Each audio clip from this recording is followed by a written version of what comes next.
का क्या हाल है। आज इस देश की सरकार और इस राज्य की सरकार बेरोजगारी चरम सीमा पर है। आज रोजगार की बात नहीं करते हैं। आज ये धर्म और जाति के नाम पर, भगवान के नाम पर राजनीति करते हैं। आज नौजवानों की बात नहीं करते। आज देश में जो बजट पेश हुआ, राज्य में जो बजट पेश हुआ, ये बेरोजगारी की बात नहीं की। आज हमारा बिहार में शांति व्यवस्था कायम नहीं है, लॉ एंड ऑर्डर नहीं है, दिन दहाड़े हत्याएं हो रही है। हमारे दलित अल्पसंख्यक इस राज्य के गरीब गुरबा सुरक्षित नहीं है।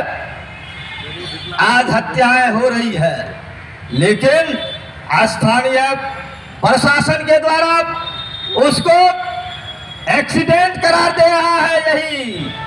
यही है चंपारण की धरती। एक हमारे निजी विद्यालय में एक बच्चे की 8 साल के बच्चों की हत्या हो जाती है और उसको यहाँ के प्रशासन कहते हैं ये एक्सीडेंट है, इसकी हत्या नहीं हुई है।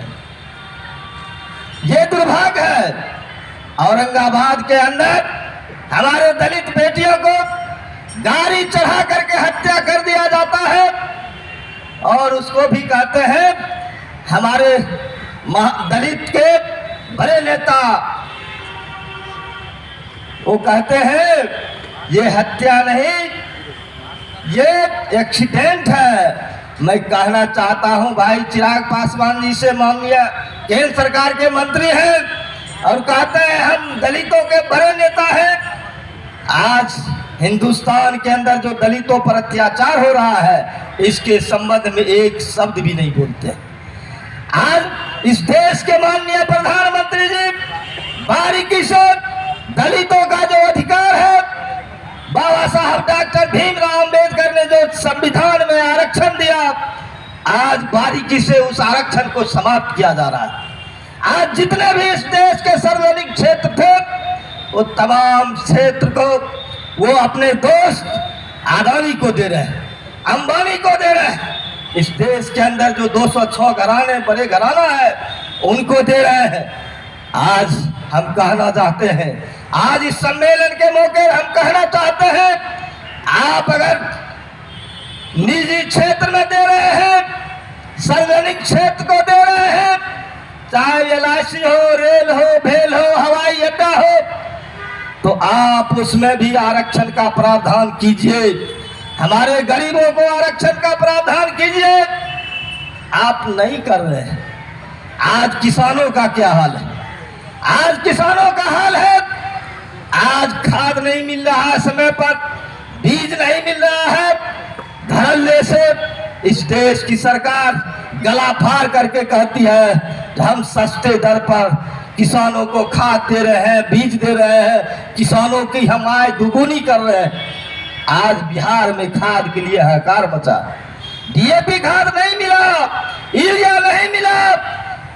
आज बिजली स्मार्ट मीटर के नाम पर पूरे बिहार में लूट हो रहा है।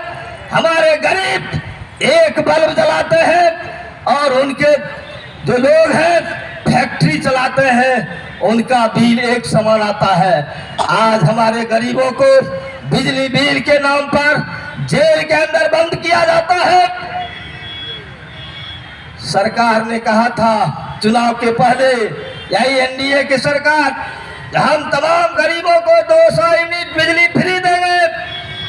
आज वह नहीं दे रहा है। आज किसानों की आय दुगुनी नहीं हो रही है। आज हमारे किसान बेहाल है। आज हमारी जो बेटियां हैं, इनके लिए भी हमारे बिहार की सरकार कह रहे हैं, जो हम आरक्षण दिए हैं बेटियों को, आज हमारी बेटियां इस राज्य के अंदर सुरक्षित नहीं। इसलिए हम इस सम्मेलन के मौके पर खास करके हम नौजवान साथियों से कहना चाहते हैं, अपनी बहनों से कहना चाहते हैं कि आप इस देश की इसकी व्यवस्था को परिवर्तन कर सकते हैं। ऑल इंडिया यूथ फेडरेशन ही पिछला इतिहास है। हम भगत सिंह के अनुयायी हैं। आप तमाम लोग भगत सिंह बनिए, तभी इस देश में जो भ्रष्टाचार है, बेकारी है, बेरोजगारी है, ये खत्म हो सकता है। ये आप लोगों के हाथ में है, नौजवानों के हाथ में है, हमारी बहनें के हाथ में है, तभी व्यवस्था परिवर्तन हो सकता है।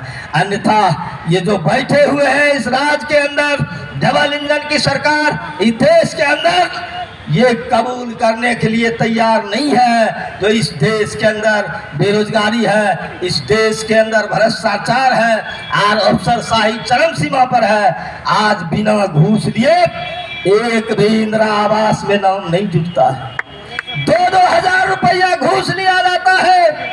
जब सदन में चर्चा हुई तो माननीय मंत्री जी बोले जो घूस नहीं लिया जाता है। आप लोग उदाहरण दीजिए, बैठे हुए हैं आप तमाम लोग, गांव से आते हैं, क्या बताइए ये सच नहीं है। आज सर्वे के नाम पर पूरे बिहार में लूट हो रहा है। बगैर रिश्वत दिए हुए सर्वे नहीं हो रहा है। आज झंझट हो रही है गांव के अंदर। पिछले रसीद में खाता खेसरा नहीं था। आज यहाँ के जो सर्वे में जो अमीन भेजे हैं, अप्रशिक्षित अमीन है, पदाधिकारी है, कर्मचारी है, उस सर्वे के नाम पर पूरे बिहार को लूट रहा है।